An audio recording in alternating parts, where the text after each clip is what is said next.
Գյորջյան Կասկադ 60 ամիս փուլային վճարում բազմաթիվ առավելություններ։ Պարոն Հովհաննիսյան, բարի լույս, ես ուզում եմ հիշեցնել մեր անցյալ տարվա բյուջեի քննարկման ժամանակ մի հարցադրում, որը դուք այսպես լավատեսորեն ասացիք, որ առաջիկայում վերատեսության կենթարկվի եւ ձեր քաղաքականության մեջ, ձեր կամ կառավարության քաղաքականության մեջ այսպես մաս է կազմելու եւ խոսքը վերաբերում է մշակույթի ոլորտի եւ հատկապես թանգարանային եւ գրադարանային ոլորտի աշխատակիցների աշխատավարձին։ Ուզում եմ հասկանալ ձեզանից, արդյոք այդ ուղղությամբ կարող ենք որևէ դրական լուրի մասին խոսել, եթե այո, խնդրում եմ հաստատեք, եթե ոչ, խնդրում եմ ասեք, թե ինչու ոչ։ Եթե ես ճիշտ եմ հիշում, մեր նախորդ քննարկումը նրա մասին էր, որ մենք ես ասեցի, որ մեր կարծիքով թանգարանները ծառայություն մատուցող կազմակերպություններ են եւ մեր նպատակն է ընդլայնել իրենց սեփական եկամուտները եւ այդ եկամուտների ստացման միջոցով բարձրացնել իրենց վարձատրությունը։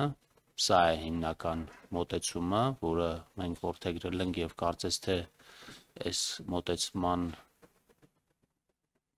փոփոխություն մենք չունենք եւ ըստ էության, եթե ես ճիշտ եմ դետալներին տիրապետում, ապա այս ուղղությամբ ավելացումներ մեծ չունենք, բայց նախարարը այս մասով երևի ավելի ստույգ կպարզաբանի։ Ընդհանուր առմամբ մեր խոսակցությունը, որին դուք հղում եք անում, այդտեղ ես չէի ասում, որ մենք պատրաստում ենք այստեղ փոփոխություն անենք, ընդհակառակը մեր նպատակն է նպաստել, օգնել տարբեր մշակութային կազմակերպություններին եւ մենք դա անում ենք, օրինակ թատրոնների եւ այլ նույն թանգարանների տեխնիկական հագեցվածության համար գումարներ ենք հատկացնում, որպեսզի իրանք կարողանան ավելի լավ եւ գրավիչ պայմաններով ծառայություն մատուցել եւ իրենց ֆինանսական կանոնության հարցերը կարողանան լուծել։ Ունեք արձագանք։ Պարոն Հովհաննիսյան, ըստ էության ես իհարկե կարդացել եմ բյուջեն եւ հասկացել եմ, որ ուրեմն փոփոխություն չկա այս ուղղությամբ եւ ձեր մոտեցումը կամ կառավարության մոտեցումը, որ ծառայությունների մատուցման ճանապարհով բարձրացնել այս ոլորտի աշխատավարձը, ըստ էության չի աշխատում։ Եվ եթե թատերական կազմակերպությունը, թատերահամերգային կազմակերպությունները ծառայություններ մատուցելու որոշակի լայն սպեկտր ունեն, նույնը չի կարելի ասել շատ թանգարանների եւ հիմնականում գրադարանների մասին։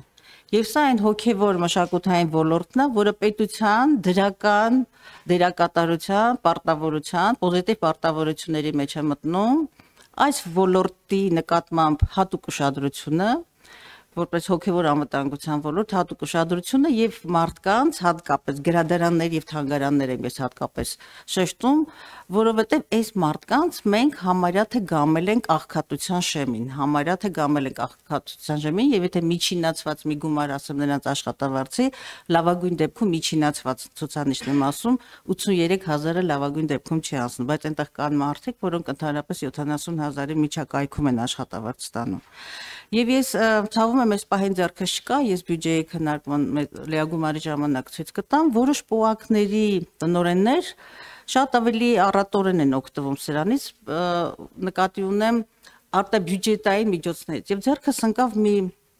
հաշվետախտակ աշխատավարձի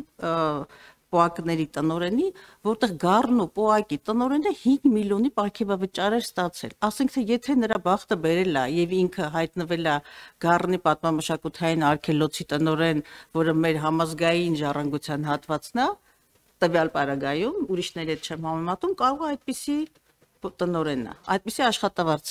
պարգևավճար ներողություն արտաբյուջետային, բայց նույնը գրադարանների պարագայում եւ որոշ թանգարանների ուղղակի անկարելի է եւ պետության պոզիտիվ պարտականությունն է նաեւ այս ոլորտում սոցիալական հավասարություն, արդարություն եւ մեր համար մի մթնոլորտ ստեղծելու, որ մարդիկ ուզենան այդ ոլորտում կրթություն ստանալ նախ, հետո գնալ եւ աշխատել։ Այսինքն ձեր մոտեցումը բացարձակապես կառավարության մոտեցումը բացարձակապես արդարացված չի, գրադարանի աշխատողին գամել ասել գնա ծառայություն մատուցի, ինչ պիտի անի։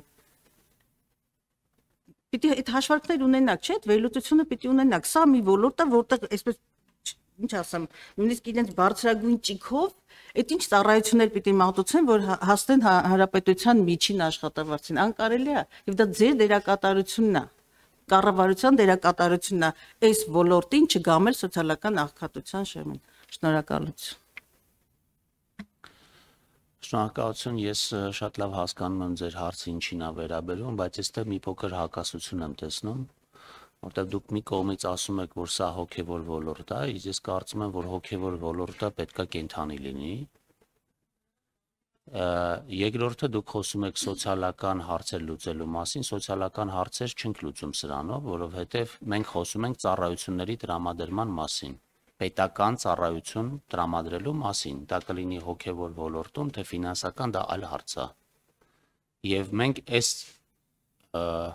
պրիզմայով պետք է նայենք ցանկացած բյուջետային ծախսին։ Մենք այդ ծախսը անելով ինչպիսի ծառայություն ենք մատուցում, սոցիալական, հոգևոր, թե մեկ այլ։ Եթե մենք այդ ծառայությունը մատուցում ենք, հետեւաբար այդ ծառայության մատուցման չափը, ձևը, որակը պետք է գնահատենք եւ հասկանանք, թե ինչ անենք, որ օրինակ ձեր նույն նշած գրադարանները ավելի կենսունակ լինեն։ Եվ եթե դուք ասում եք օրինակ գրադարանավարը ինչ պետք է անի, եթե ոչ մեկին պետք չի գրադարանը, այդ դեպքում այսինքն ձեր հարցը այդտեղ է, այսինքն եթե գառնին ինչ որ մեկին պետք է գնում են եւ գումար են վճարում եւ գրադարանը ոչ մեկին պետք չի, ոչ մեկ չի գնում, ոչ մի բան չի վճարում։ Դուք խնդրում եմ იხեղեք, իմ հարցադրումը այդպեսին չէր, բացարձակապես իմ հարցադրումը այդպեսին չէր եւ կար ծառայությունների տեսակներ։ Բայց դուք այլևս արձագանքելու ավարտվել է, ավարտելու։